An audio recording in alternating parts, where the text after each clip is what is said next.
All right. So I'm back in the room. Let's see if you guys can see me now.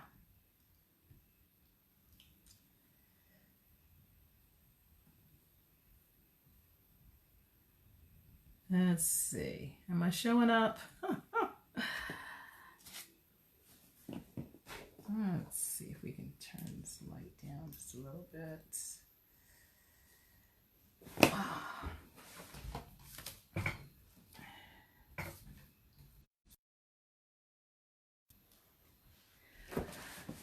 All right. How is that? Okay. I can see you. Good, good, good. Whew. So, some mom must really need to hear this today. I really hope, I'm going to wait just a few minutes. Hopefully people will come back into the room, because if I can tell you the challenges I've had trying to get on today, it's obviously somebody needs to be encouraged. Somebody needs to hear this. And so I want to welcome you here. I want to talk a little bit about last week and what happened with that. Okay, Natalie's saying she can see me. Good, good, good. And so last week was our first week in the Let's Get Ready series. And the things that we talked about were, one, your why. Like, you have to really know why you're going to homeschool, because there will come days when you really will feel like throwing in the towel. But when you take the time to sit with yourself in quietness and really think through your motives and your intentions for why you're doing it, when you're writing down the benefits for your child, for you to homeschool, it really makes a difference on those hard days. You can even create a vision statement like, this is how my child will be when we finish homeschooling, even if it's just for the year. These are the areas that they will have grown in. And then you can do a mission statement, and these are the ways that we're going to make that happen. And if you have that, it really helps you to stay the course. The other thing we talked about were the laws, and that each state has different laws, and each, even within the states, the counties have different procedures. So it's very important for you to not just check with your state. You need to know your state's laws. And it's really important to also know your county processes and procedures. There is an organization called Homeschool Legal Defense Association, and they put out really good information about the laws in the state. And they are also really good just to have like insurance, so that if anybody ever challenges your homeschool or anything comes up of a legal nature, they can help to support you with that. So I highly encourage you to connect with them and join. I think it's like $120 for the whole year. And it's really very helpful just to kind of have that in your back pocket. Thanks, Natalie, for posting that. And so the third thing that we talked about last week were learning styles. Like, you need to know how you learn, and you need to know how your children learn. And each child usually learns in a very different way. I can remember a time with our oldest daughter, I was, the butterfly mom. So I was into creativity and games and all kinds of fun ways of getting work done. And I can remember one day, maybe she was 9, and she just kind of pulled me to the side and she said, "Mom, just give me the work." I was like, what child doesn't want to play games? She wasn't interested in any of it. She just wanted the work. And so I learned that day that there are some kids who, because of the way they learn, she was strong academically. She had a good memory. And so she could just jump into the content. She could learn what she needed to learn. She didn't have any reason to do all the other stuff. For her, it was like busy work. And so me, mom butterfly, loving to do all that stuff, bumping heads with let's get it done. We had to come to a compromise. I had to understand I'm not right. Like my way, because it's my way, is not right.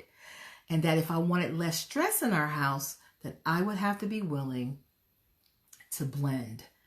Take some of what the way I am, and then consider the way she was and find a happy medium. And it made for a much happier homeschool life once I figured that out. So learning styles are important. That's what we talked about last time. So this week, we're going to be talking about deschooling. We're going to be talking about mom's emotion quotient. And we're going to talk about schedules.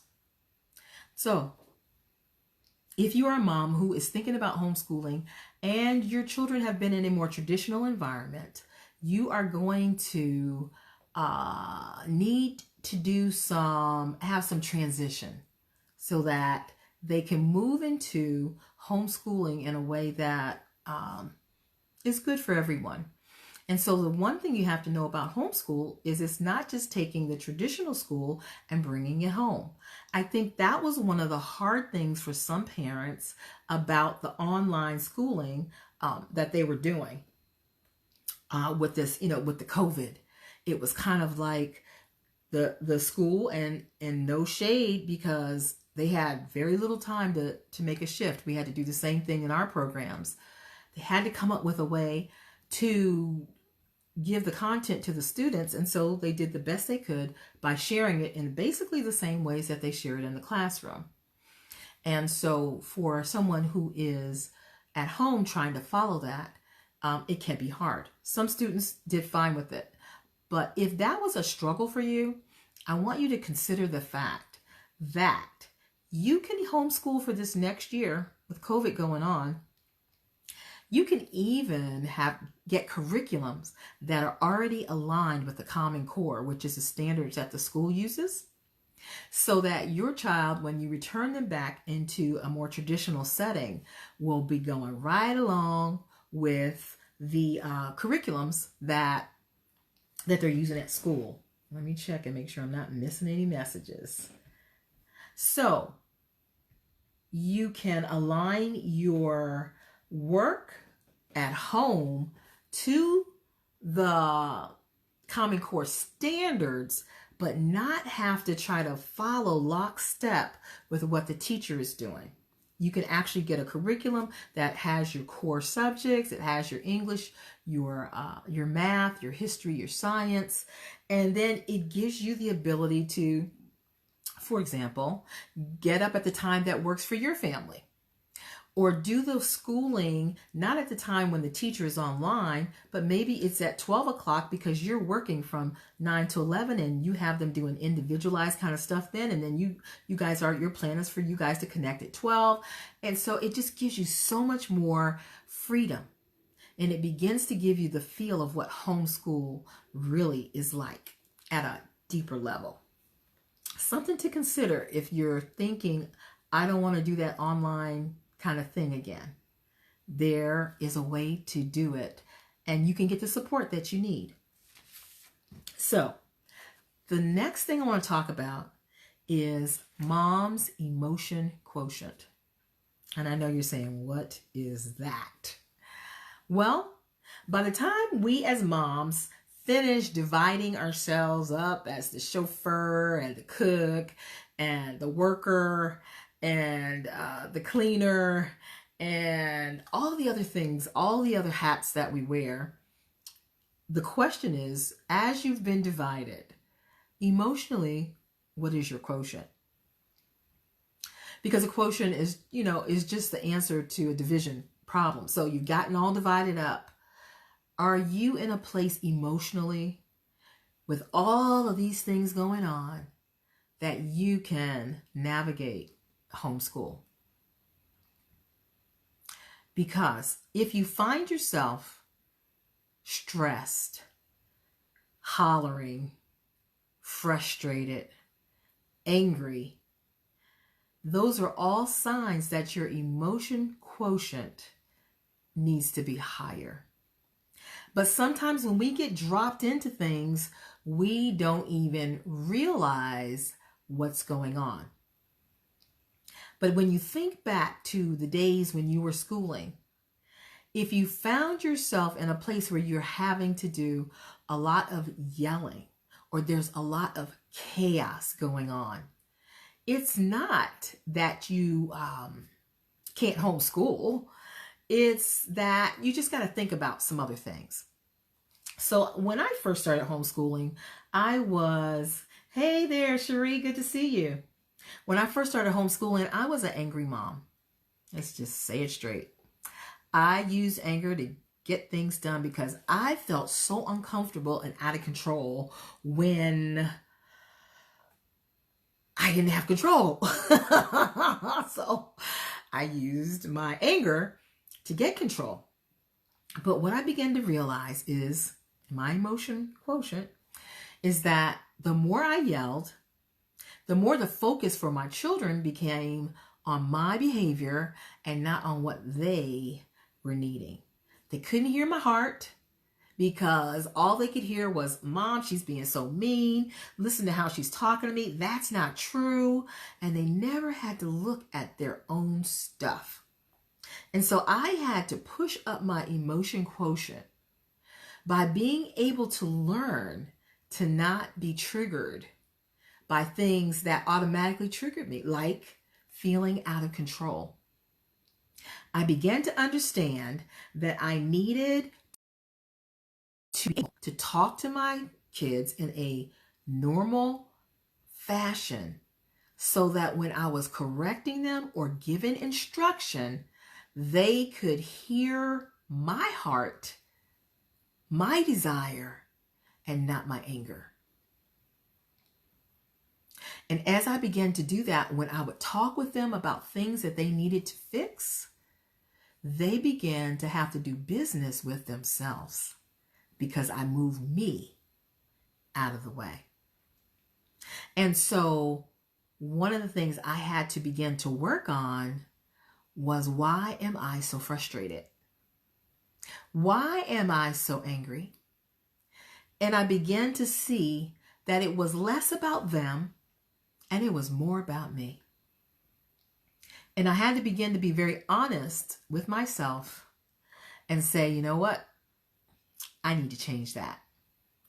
And so if you're looking at your school, maybe these last 3 months, and there was lots of tears, there was lots of frustration, there was lots of chaos, you can change that.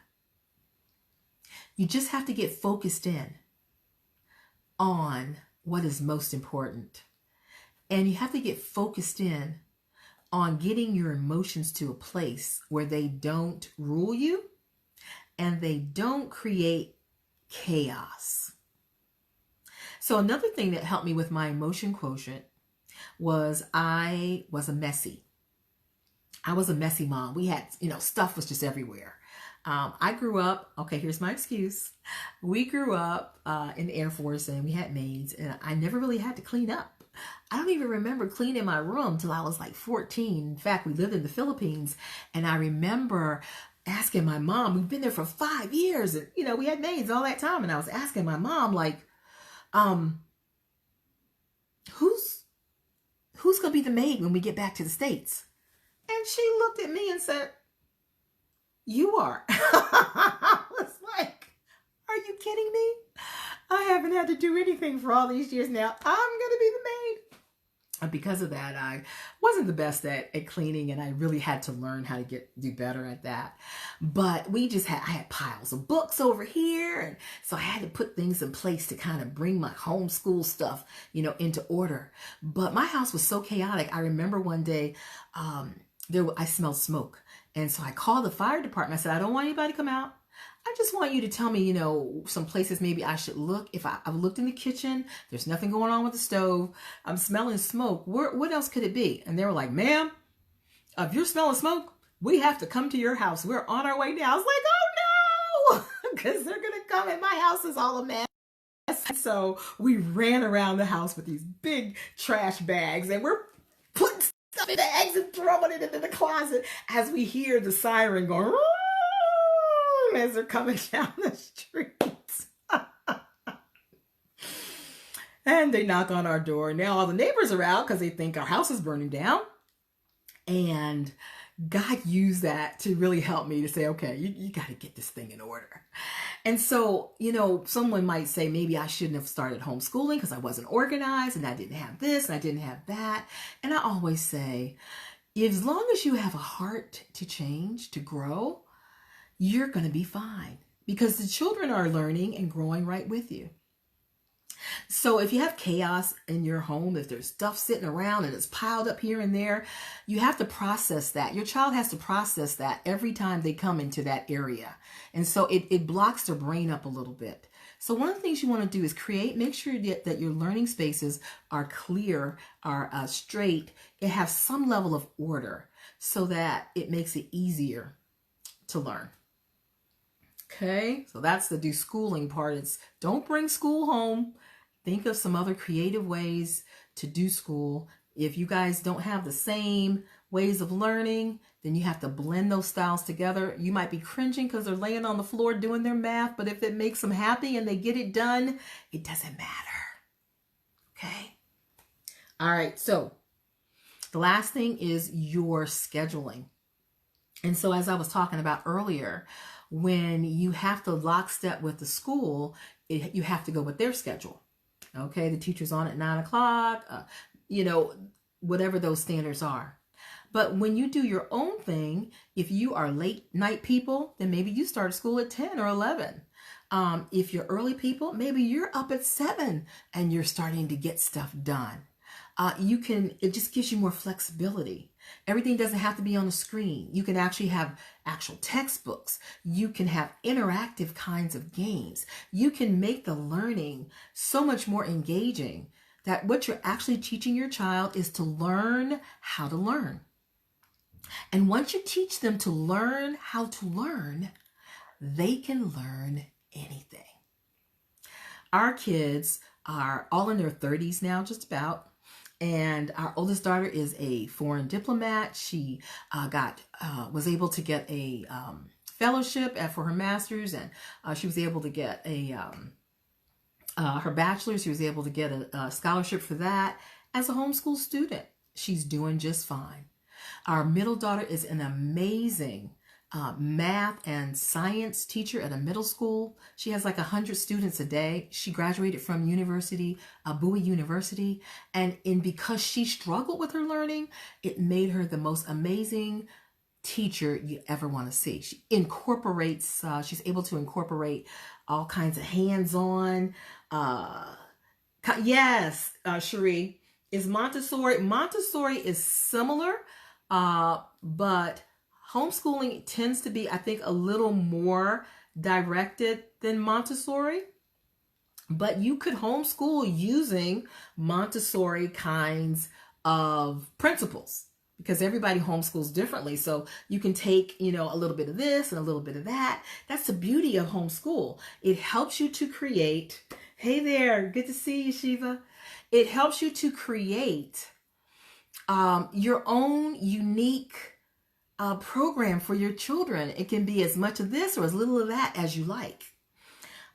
So scheduling, you want it to be engaging. You want it to connect with the way your family works. Some people who work, we have single moms who are homeschooling and they do some of their homeschooling on the weekends. We have some moms who work on the weekends or do 48-hour shifts, working maybe as a nurse, and then they're home during the week. There are so many ways to get this done, even though you work. Because at the end of the day, whether you work or you don't work, if homeschooling is necessary for your child, if they need a more hands-on, individualized approach, then guess what, Mom? You're going to do whatever you have to do. I've seen too many moms doing it, and I've seen children be successful.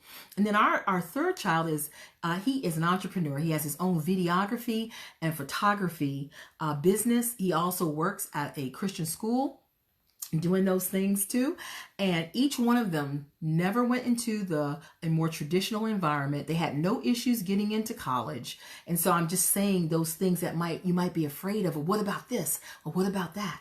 And even if you just do it for 1 year, that next year, you can decide to put them in. You can put them back in. If you decide you want to do that, then there's things that I would tell you to do, especially dealing with Common Core, certain kinds of curriculums. I would steer you in that direction so that they could more easily be grafted back in to that traditional environment.